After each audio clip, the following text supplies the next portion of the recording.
Tools and Means. Written and read by John Miro. Episode 2. Ryan Correctional Facility, Detroit, Michigan. "Don't ask me no more questions, chica." Inmate Fuentes shook a massive fist at the small, blonde-haired woman in the chair across the circle. "You ask me more questions, I'ma put a chair through your face." Dr. Claire Romer pushed the thick, black glasses higher on her nose and leaned forward. "Miguel, you're standing on the plate, and you've got the bat in your hands. Knock it out of the park." Uncharacteristically, for Claire's regular 2:30 meeting with the 6 repeat offenders, the other 5 in the circle were completely quiet. Or maybe they know something you should know, Claire. All eyes were watching Fuentes and the lady doc. Sanders was on guard at the door. He had his hand halfway to the baton at his belt and was slowly shaking his head at her. "You're the one about to get knocked out," a little voice in the back of Claire's head warned her. "No way," overruled a louder voice. "You've spent 6 weeks getting Miguel ready to do this." She went for it. What would you say to her if she was here right now? Fuentes exploded out of the chair, impossibly fast. He was halfway across the circle, with the chair over his head, before Sanders could slap the assist button on the wall. Help wouldn't get there in time. But Claire sat straight as the giant raged close to her. The little voice in her head was going over Fuentes' laundry list of crimes: burglary, assault, attempted murder. But she never broke her gaze. She barely heard the alarm, barely noticed Sanders lumber forward through the hole in the circle where Fuentes' chair should have been. She waited for the blow. That never came, as Miguel Fuentes, 24, 3-time loser, stood over her, chair raised high, and shook. She didn't look at the thing he held above her head, the thing he could crush her head with one powerful swing of. She looked at the man. Boy, really. The one whose mother disappeared when he was 10 and who'd never had a chance to choose a life for himself. She held his eyes, never flinching, never moving except to raise a palm to stop Sanders from caving in Fuentes' scalp with his baton. She watched and waited as the inmate's breath grew even more ragged, as his face grew wet with tears. What would you say to her, Miguel? The shaking in the giant's arms got worse. The quiet in the room held. And then the chair came smashing down in the empty space beside Claire and tumbling end over end to the wall. Still she held the tortured young man's eyes. "I'd say fuck you, puta!" Fuentes roared. Claire nodded and kept the gaze even as he dug one beefy palm over an eye, wiping the wetness away. "I'd say fuck you, mama. I'd say why you had to leave." "You're hitting her," Claire told the man-child. "Every time you hit a woman." She let the words hang, unfinished, for Fuentes. "Come on, Miguel." The guard behind him was waving back his reinforcements who'd finally arrived. "Yeah, I'm hitting her," Fuentes roared, but half as loud now, and his throat ragged. Every time," he finished, his voice loaded with shock and realization. Claire nodded and stood rubbing sweaty palms on her white coat. "Good for you, Miguel," she said softly. He didn't hear her. He was too busy chasing the thoughts through. She was proud of him for wrestling his way to the breakthrough. She patted his shoulder once, then walked past him to dismiss the group. She managed to keep herself from shaking until the last man had left, and the security doors closed behind them. "I'll say one thing for you, Dr. Romer." Sanders was panting the words beside her. She looked up at the older man, watched him remove his hat and wipe a big hand through the short-cropped black and gray curls.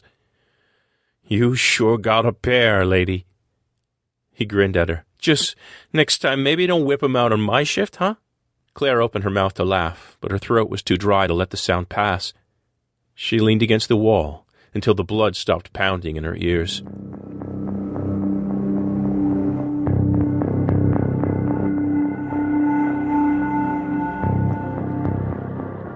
Amy Porter jumped out of her chair when Claire walked into the shoebox-sized office the two women shared, her face a mixture of worry and anger. Claire raised her hands placatingly. No, I'm not crazy. I'm fine, Amy. There was a risk, okay, but it worked. Miguel Fuentes got a glimpse of the pain that's been fueling his violence his whole life. And that's what we're here to... Amy shook her head. No, I mean, yeah, and you're a silly bitch. She shook her head for a moment. But no, that's... Damn. She slammed her fist on the side of the metal filing cabinet beside her desk, and then correspondingly yelped in pain. Claire fought back a grin. Amy was the best grad student she'd ever seduced into her underfunded pilot project. Psychiatric rehabilitation was still a bad joke in the Michigan penal system, even though a decade of funding cuts had closed almost every criminal rehab program and group home in the state, and the peanuts she could pay a student meant she often went whole semesters without a grad in play. Amy was the first one this year, and she'd taken to the program so much that she just started her second term. Amy was smart, loyal, and hard-working. She'd gotten Claire's head out of funding proposals and the research and presentation circuit long enough to develop a taste for tequila shots and introduce her to several high-quality dives within an hour's drive of work.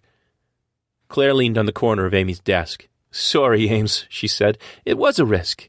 I should have told you I was going to push his... She saw Amy's face twist in a different kind of pain, and she stopped talking. It was bad news time. What, the state reduced our funding again? You're not being pulled back to school, are you? Both had happened before, and the program had survived, but Claire felt her stomach turn at the thought of losing Amy's presence in her cluttered office and her friend-poor existence. We're both being pulled, Amy said in a small voice. The state...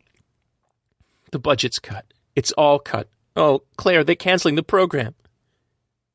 Claire felt her stomach wrench again. The entire project? She just turned in her first solid numbers, proving she was rehabilitating offenders. People were staying out of jail because of her. She spun off her desk and stormed over to her own, collapsing in the chair under the metal-grated window. Amy said something else, something to buoy Claire's spirits. She didn't listen, only opened the top email in her inbox. Sure enough, there it was. The state had slashed the corrections budget, again, and her paltry operating costs had been completely removed. The email went on to thank her for the wonderful work and request she vacate the offices in no more than 6 days' time. 6 days, her mind reeled. Who was left to call? What politician could she woo? She stared at the computer screen, eyes unfocused. There was no one left. No one. She'd pulled every purse string, called in every favor, embarrassed every politician in front of a camera at election time. This was it. Her baby was finished. She wound down there in the chair, feeling the finality of it all. She felt numb, paralyzed. Her throat grew tight and her eyes blurred. Amy rubbed her back, promising her a night of alcohol and hedonistic indulgence involving firemen, but she couldn't respond. It was over. The computer dinged. A new email topped the list. She stared at it through teary eyes. Senator George Newell, Chicago, Illinois. Department of Corrections, Miami Convention Center, attending the symposium. Discuss further funding. Claire jumped straight up, sending her chair smashing into the radiator and scaring Amy silent. She scanned the email again. Oh, it was real. The senator was impressed with the results his staff had shown him from her last paper and wanted to meet at the Miami Symposium to discuss her doing some work in Illinois. It was incredible. A gift from the gods. She didn't know this Senator Newell. Prior to this, Illinois had turned her down every time she made an inquiry. The analytical part of her brain filed under too good to be true. But it was all she had. And she'd make it work. She'd find a way. She flashed Amy a grin. It had been Amy who insisted they attend the Avery Symposium. Costs be damned, Amy had informed her boss when she found out the con was happening in Miami. And this very symposium was where the senator wanted to meet to discuss further funding and work.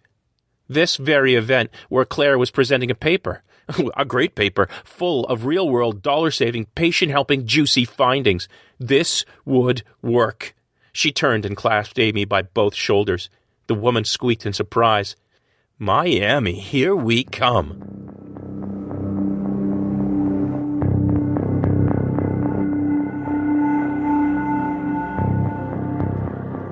Savannah, South Carolina. Tom breathed easy as he turned down the side street towards Eldon Boudreau's townhouse. His suit jacket was over one shoulder, and he whistled as he stepped off the main street and down into the shaded lane. This gentrified neighborhood was as close to a home as Tom had known since the day he'd lost his family and met the man who would become the next best thing, other than Allie. Eldon was the only thing, actually.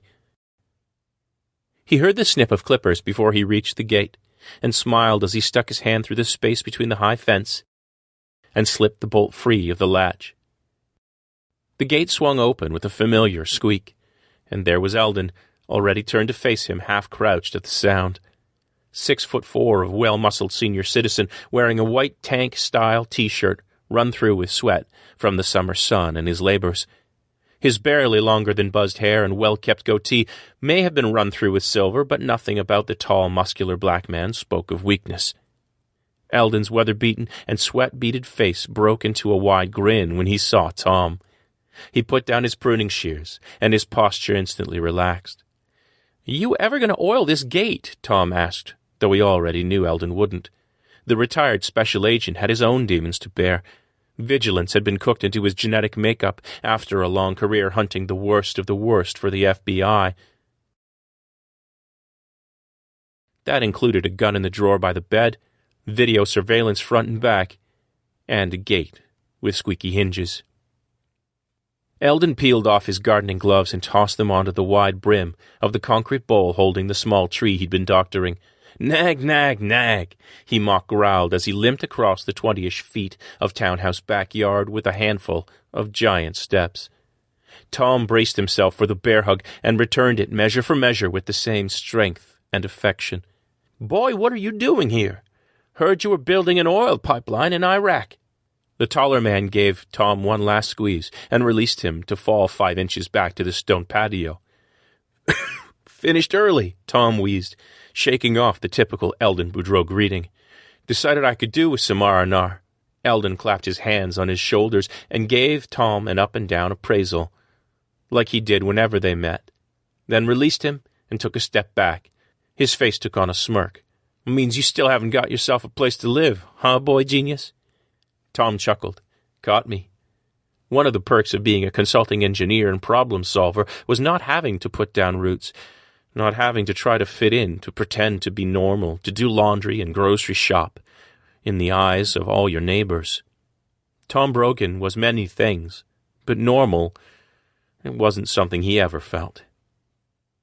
Except here, maybe, he thought again, looking around at the familiar garden patio. Eldon stretched a hand towards the screen door. "Always welcome to pull out the sofa," his adoptive father said warmly. "Now come on. Let's grab a beer. We got us some catching up to do, son." You have been listening to Tools and Means. Title music, Infiltrate This, by Atlas Plug. Used with permission. For show notes, more information, and other fiction by me, John Miro, please visit servingworlds.com. Thank you for listening.